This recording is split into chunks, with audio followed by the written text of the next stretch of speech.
This is a video about solving trigonometric equations with the cosine function in.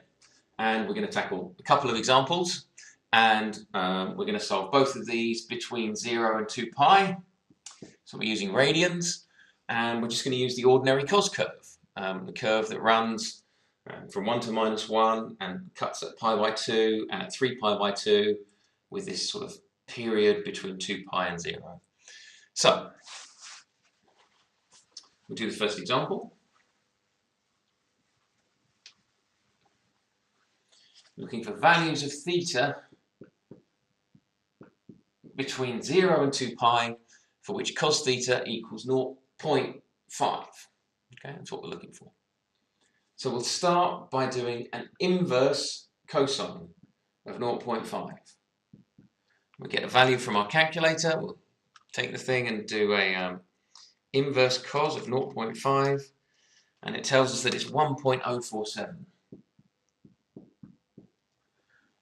Now, if you're really awake, you'll know that that's pi by 3, but for now we'll just treat it as 1.047.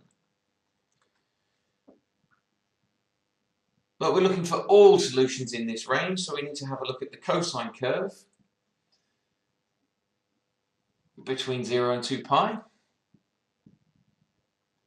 This is 2 pi, this is pi, and we're looking at what happens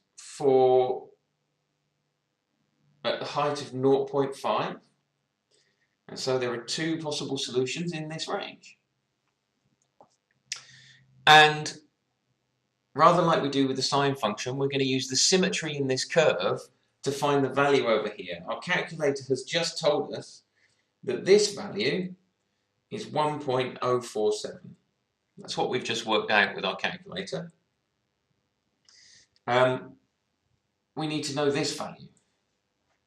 It's very tempting in this symmetry to try to use this little space here and say that that is the... If we use those two things, this value here is clearly 2 pi minus 1.047. And in that way, we've got our two solutions that work. We've got theta equals 1.047 and 2 pi minus 1.047. And we can work those out. We can work out the one that's got some arithmetic in it, and I think that's 5.236. So these are our two values of theta between 0 and 2 pi for which cos theta equals 0.5. Okay. We'll do a